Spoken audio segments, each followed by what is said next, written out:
തലക്കറി ഉണ്ടാക്കുന്നത് കാണിക്കാം. ഇതിനൊരു കോംപ്ലിക്കേഷനും ഇല്ല, ഒട്ടും മെനക്കേടും ഇല്ല. Super tasty കറിയാണിത്.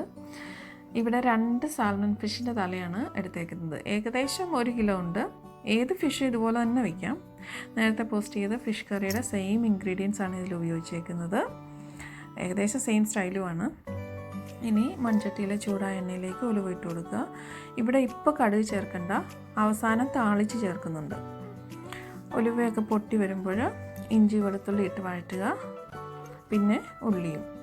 ഇത് 3 വഴന്നു വരുമ്പോൾ 5 ടേബിൾ സ്പൂൺ എരിവ് കുറഞ്ഞ മുളക് പൊടിയും 1/2 ടീസ്പൂൺ മഞ്ഞൾപ്പൊടിയും ഇട്ട് വഴറ്റുക. ഇത് കാശ്മീരി ചില്ലിയാണ്.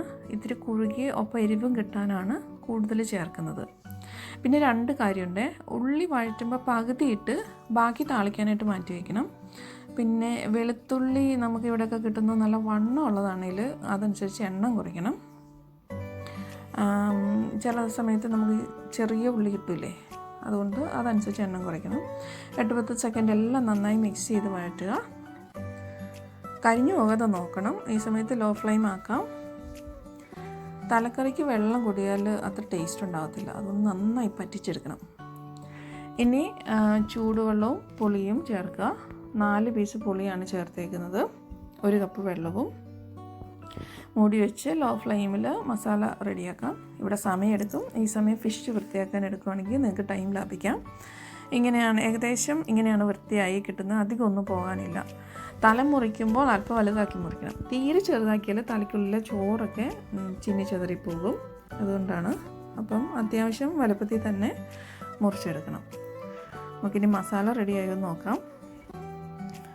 ഇതാ കണ്ടോ, എണ്ണയൊക്കെ തെളിഞ്ഞ് വന്നിട്ടുണ്ട്. നന്നായിട്ട് റെഡിയായി എന്നതിൽ നിന്ന് മനസ്സിലാക്കാം.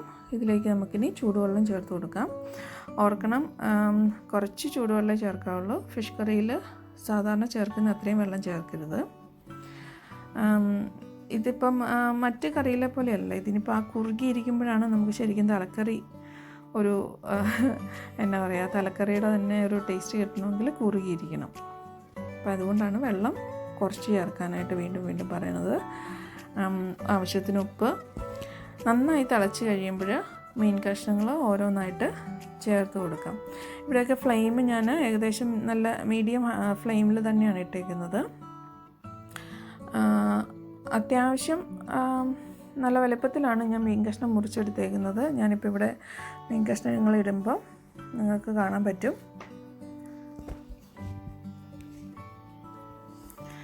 ഇതിലേക്ക് ഇനി മീൻ പയ്യെ ചേർത്ത് കൊടുക്കാം. കണ്ടോ, ഇത് അത്യാവശ്യം നല്ല വലുപ്പത്തിനാണ്. അപ്പോൾ ആ കണ്ണിൻ്റെ ആ ഭാഗം തന്നെ ഞാൻ രണ്ട് കഷ്ണമായിട്ടേ മുറിച്ചിട്ടുള്ളൂ. അവസാനം എല്ലാം ഇട്ട് കഴിയുമ്പോൾ നമ്മൾ പഴയ കറിയിൽ ചെയ്യുന്ന പോലെ തന്നെ ഒന്ന് പ്രസ് ചെയ്ത് കൊടുക്കുക. സ്പൂൺ ഇട്ട് ഒരിക്കലും ഇളക്കരുത്, കഷ്ണം എല്ലാം പൊടിഞ്ഞു പോകും. ഇത് ഇളക്കുമ്പോൾ നിങ്ങൾക്ക് മനസ്സിലാവും ഇതിപ്പോൾ ഒരു അല്പം വെള്ളം കുറവുള്ള പോലെ തോന്നും, പക്ഷേ അതാണ് അതിൻ്റെ കറക്റ്റ് പാകം. അപ്പം വീണ്ടും മൂടി വെച്ച് 20 മിനിറ്റ്സ് മീഡിയം ഫ്ലെയിമിലും മൂടി മാറ്റി 10 മിനിറ്റ്സ് പറ്റിച്ചെടുക്കാനും വേണം. അപ്പം നന്നായിട്ട് തിളച്ചു. ഇനി മൂടി വെച്ച് കൊടുക്കുക. കറി വെന്ത് കഴിയുമ്പോൾ കടുക് പൊട്ടി ചേർക്കണം. ഇത് കൂടുതൽ ടേസ്റ്റും മണവും കിട്ടാനായിട്ടാണ് നമ്മൾ ഈ കടുക് പൊട്ടി ചേർക്കുന്നത്.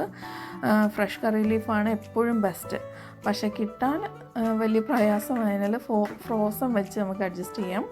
ഡ്രൈ ആയി കിട്ടുന്ന ആ സാധനം ഉപയോഗിക്കരുത്. അതിന് ഒരു വികാരവും ഇല്ലാത്ത സാധനമാണ് ഈ ഏഷ്യൻ സ്റ്റോറിലൊക്കെ ഇവിടെ കിട്ടുന്നത്. അതുകൊണ്ട് ഞാനതൊരിക്കലും ഉപയോഗിക്കാറില്ല. ഇനിയിപ്പോൾ നമ്മൾ ആ ബാക്കി ഇരുന്ന ഉള്ളിയിട്ട് വഴറ്റാൻ പോവാണ്. പിന്നെ ഒരു കാര്യം കൂടെ, ഞാൻ കഴിഞ്ഞ ഫിഷ് കറിയിൽ 1-2 പേര് അതെല്ലാം ചെയ്തു. അവരതിൻ്റെ ഫോട്ടോസ് ഒക്കെ അയച്ചു തന്നിരുന്നു. അതിലൊത്തിരി സന്തോഷമുണ്ട്. അപ്പം എല്ലാവരും ഇതും ട്രൈ ചെയ്യുക. ഈസി ആയിട്ടല്ലേ ഇവിടെ പറയുന്നത്, ഫോളോ ചെയ്യാൻ പറ്റുമെന്ന് എനിക്ക് തോന്നുന്നു. ഇതിപ്പം ബ്രൗണായി വന്നിട്ടുണ്ട്. ഇതിലേക്ക് നമുക്ക് മാറ്റി വെച്ച് 2 പച്ചമുളക് ഇട്ട് ഒന്ന് ഫ്രൈ ചെയ്തെടുക്കാം. ഒരു കളർഫുൾ അപ്പിയറൻസാണ് ഇതിന്. ഇതിലേക്ക് നമുക്ക് കറി ലീഫ് കൂടി ഇട്ട് ഫ്രൈ ചെയ്യാം. 2-3 തണ്ട് കറി ലീഫ് ഞാൻ തണ്ടോടുകൂടി തന്നെയാണ് ഇട്ട് കൊടുത്തേക്കുന്നത്. കറി ലീഫ് കൂടിയാൽ നല്ല ടേസ്റ്റാണ്. പിന്നെ എപ്പോഴും മീൻ വയ്ക്കുമ്പോൾ നേരത്തെ മുന്നേ വെച്ച് വയ്ക്കണം. ഞാനത് നേരത്തെ പറഞ്ഞിട്ടുണ്ടല്ലോ, ഉപ്പും പുളിയൊക്കെ പിടിച്ച് മീൻകറി ആവണമെങ്കിൽ നേരത്തെ വയ്ക്കണം. അപ്പോൾ ഈ കടുക് പൊട്ടിച്ച് ചേർക്കുന്നത് നമ്മൾ ഉപയോഗിക്കുന്നതിന് മുന്നേ ആണെങ്കിൽ അത്രയും ടേസ്റ്റാണ്. അത് മൂടി തുറക്കുമ്പോഴേ നമ്മുടെ മൂക്കിലേക്ക് ആ മണം നല്ല അടിച്ചു കയറും. ഇപ്പം ഞാൻ തണുത്ത കറിയിലേക്കാണ് ഞാനിപ്പം പൊട്ടിച്ച് ചേർത്തേക്കുന്നത്. ഇതിപ്പോൾ തണുത്തായതുകൊണ്ട് ഞാൻ ഇളക്കി കാണിക്കാം. ഇതുണ്ടോ, ഇതുപോലെ നല്ലതായിട്ട് കുറുകി വന്നിട്ടുണ്ട്. കണ്ടോ, ഓരോ കഷ്ണങ്ങളും ഇതുപോലെ നന്നായി കുറുകി വന്നിട്ടുണ്ട്. അപ്പോൾ എല്ലാവരും ചെയ്ത് നോക്കുക. എന്തെങ്കിലും കമൻസ് ഉണ്ടെങ്കിൽ എൻ്റെ തന്നെ അറിയിക്കുക. അപ്പോൾ വീണ്ടും അടുത്ത വീഡിയോയിൽ കാണാം.